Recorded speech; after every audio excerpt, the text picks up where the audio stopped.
if you can keep track. We've just finished celebrating a number of holidays in rapid succession. Purim, Pesach, Hag HaTkiah, Yom HaShoah, Yom HaAtzmaut. We threw in Tu B'Shvat and Lag BaOmer. And coming up next week, we've got Yom Yerushalayim, Jerusalem Day, and in another couple weeks we've got Shavuot. One holiday, Gesundheit, after another. Gesundheit is not a holiday, but it's appropriate to all the holidays.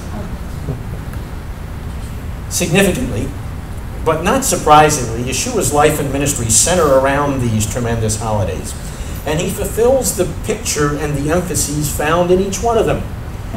From his birth at Hanukkah, his death at Pesach, his burial on the first night of the Feast of Unleavened Bread, his resurrection at the ceremony of first fruits, which we now reflect on in the counting of the Omer, his renewing of the covenant by sending us the Ruach Hashem, the Spirit of God, at Shavuot. 2, his impending return at some future Rosh Hashanah, his final purifying of Israel and the world at some future Yom Kippur, his reign as Messiah at some future Sukkot, and his restoring of all of creation at that future Shmini Atzeret Simchat Torah. The holidays are intimately intertwined with Yeshua. However, there's an event in Yeshua's life and mission for us that is usually overlooked. Yet it's very significant and quite vital to our well-being as his followers. And that has to do with his ascension. And you'll be saying, his ascension? To which I say, yes, his ascension. A very important part of his work on our behalf. And were we to celebrate it, we'd be celebrating it this weekend, on one way of counting, or on Tuesday by another, probably more accurate way of counting. His ascension would have occurred on the 27th of Iyar. Now, because of its great importance, I felt that it too must somehow be strategically connected to our calendar. Oh, by the way, let me take a step back. We're Jews and those connected to the Jewish community, and what do we do as a Jewish community? If we can find any excuse whatsoever to create another holiday, what do? We create another holiday. And were we to celebrate this particular holiday today, or over the weekend, or Tuesday, we'd call it Yom HaAliyah, hence the heading of your bulletin. And so since we are Jews, and those connected with us, let's do exactly that. Make another holiday.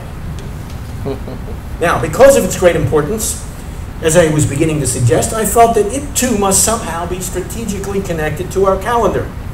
So, I checked the web. I checked the Bible. I checked the books. But I couldn't find anything at all unusual about this weekend, this time, this season of our calendar. And then, a brilliant insight. I decided to actually check the calendar. And I looked at the Sedra and Haftorah readings for this Shabbat and the ones surrounding it. And then I thought, while I'm doing that, I'll also take a look at the readings, the parashot, from the Second Temple period. And after doing that, I finally got the message. You see, in the 40 days between Yeshua's resurrection and his ascension, he gave his followers what we would call appropriately an intensive postgraduate course in Bible and tradition. Now, the Shabbat corresponding today would have been his last Shabbat with them on earth. And guess what he would have done? He undoubtedly would have taught them from the Parsha of the day and the previous week. And he would have explained their significance, as he did during his ministry, when he unfolded the Haftorah in the synagogue at Capernaum. Well, there's a couple people here who will be joining us this summer, and will be in that synagogue this summer. He unfolded the meaning of these texts when he walked along with them on the road to Emmaus. He unfolded these texts when he called his first Talmidim, his disciples, in John chapter 1. And as he did so, this would have helped them to answer the question that they would be left with the next several days. Namely, where'd he go? What just happened? But before considering the parashiot, let's look at the scene just before he ascended. Acts chapter 1, verses 6 to 12, if you want to join me there. If you just want to listen, that's fine, so long as you remain awake. Page 123, if you're trying to find that. The scene begins with a request.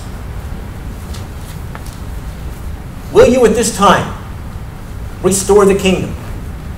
That was the long-awaited hope. It was a long-promised expectation of the Jewish people that God, as we've seen throughout our liturgy tonight, would in fact fulfill the promises in Zechariah 14 and in Isaiah 2 and 11 and in Jeremiah 32 and 33 and elsewhere, that he would in fact restore David's kingdom and David's descendant, the Messiah, would sit on the throne in Jerusalem. And so the disciples, the Talmidim, shared this expectation, this anticipation. Now, friends, they had been disappointed by his death, but they had been roused by his resurrection. And now they expected what appeared to be the next step in fulfilling the covenants that God had promised. And interestingly, the Seder portion from about a week ago pictured this very time. It's the readings about the Jubilee in the sabbatical year, or the Sabbath year. Now, instead of doing what they expect, he talks about their resource, verse 8. And he says, but when the Spirit of God, the Ruach Hashem, has come upon you, you will receive power to testify about me with great effect to the people in Jerusalem, throughout Judea, in Samaria, and eventually to the ends of the earth. You will testify. You will give witness to the facts of my death and resurrection. And else, on other times, we talk about the historical evidence for the facts of his death and resurrection, but that's not tonight. You see, they wanted a messianic age, and what does he do? He gives them a mission for this age. And he didn't completely answer their question either, but he left them with an important resource. From one of the familiar texts in Isaiah 61, the Spirit of the Lord is upon me. He has in fact anointed me. He has enabled me to share the Besorah, the good news, as Isaiah 61 says. He's saying the same thing here. But he left them not only with an important resource, he left them with an important response, verses 9 to 12. And you look at that text and you'll say, response? Yeah, response. He simply disappeared. That's a response, no? He left them staring with their mouths wide open. But the angels, remember, the angels announced his coming and his birth. So appropriately, they're the ones that announce his departure and his return. The angels gave them the response they needed in order to carry out the tasks that Yeshua had just given them. And in verse 11 he says, someday, as you saw him go, so you will see him return. Someday. Yeshua told them, it's not for you to know the times and the dates. So as you all discovered together with me, it didn't happen May 21st. I was really hoping, because it would have avoided me reaching my 65th birthday. It didn't happen.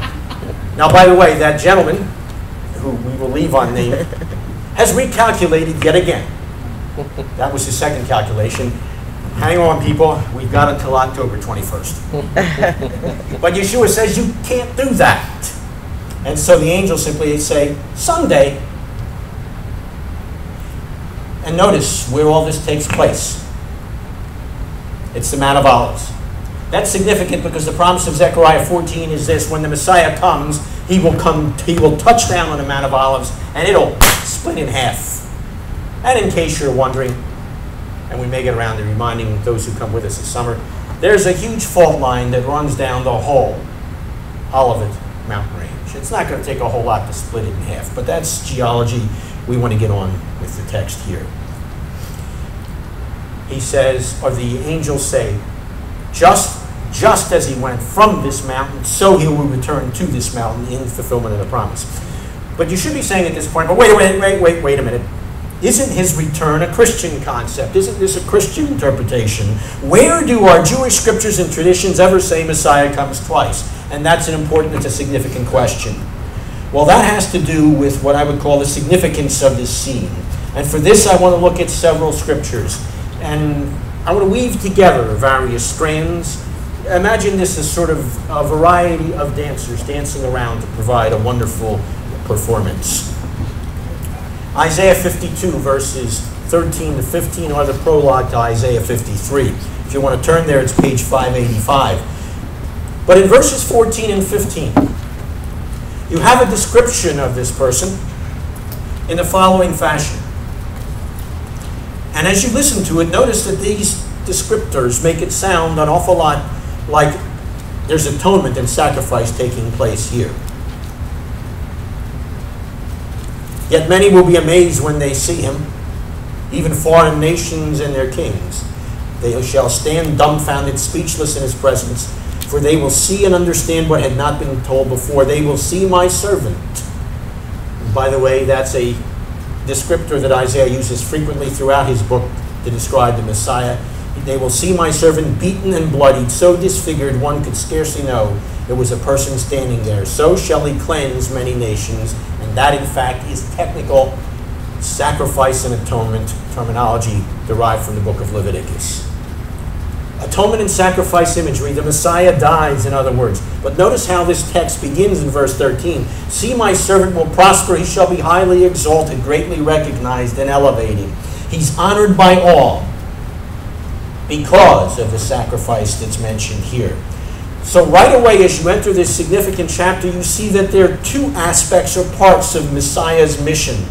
And they seem to indicate quite clearly that there are two comings that are involved, and that's reinforced as we get to the end of Isaiah 53, which is the end of this particular segment. Therefore I will give him the honors, talked about in verse 13 of 52, 53:12. Therefore I will give him the honors of the one who is mighty and great. Why? Because he has poured out himself unto death. And again, that is technical, sacrificial terminology from Leviticus. He is in fact the one who fulfills both aspects of what the rabbis of old understood the Messiah to do. And in fact, the rabbis of old, in trying to make sense out of these predictions, were looking for two Messiahs. One called Mashiach ben Yosef, the son of